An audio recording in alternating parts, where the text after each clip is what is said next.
Yes, I think what we saw is the prosecution doing a very nice job weaving in what was his theme of the trial into a very neat and tidy rebuttal.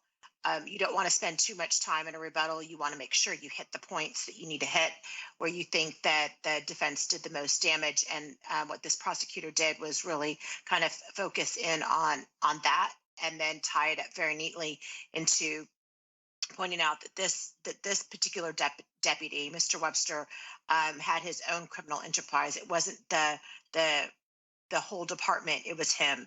And so I think that he did a nice job of not blaming the police as a whole, and yet focusing in on what this case is about, which is these victims and this defendant.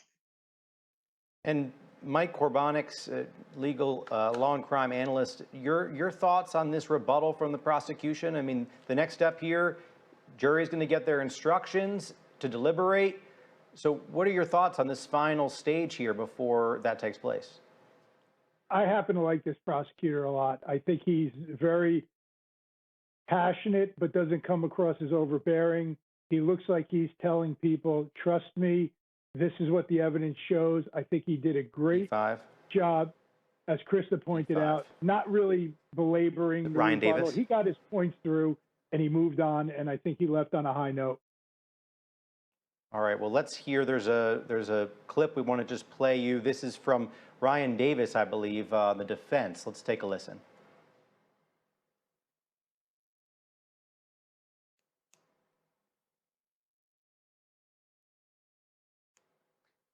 Looks like we're having a little technical difficulty pulling up that clip, but we will take a listen to it in just a moment. But yeah, I mean, the jury has a lot to consider here, don't they? Krista?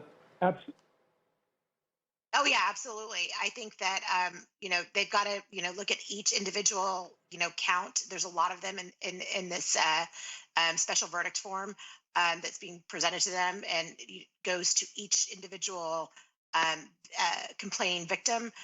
It's a lot of work to get through. I don't think that you're going to necessarily see a very quick verdict, because you're going to have to go through a lot of I mean, relatively speaking, it's a long verdict form. So I think that this jury has some work to do in looking at the evidence as it is for each of the individual complaining victims, and reaching a conclusion on each of those. And all right, and we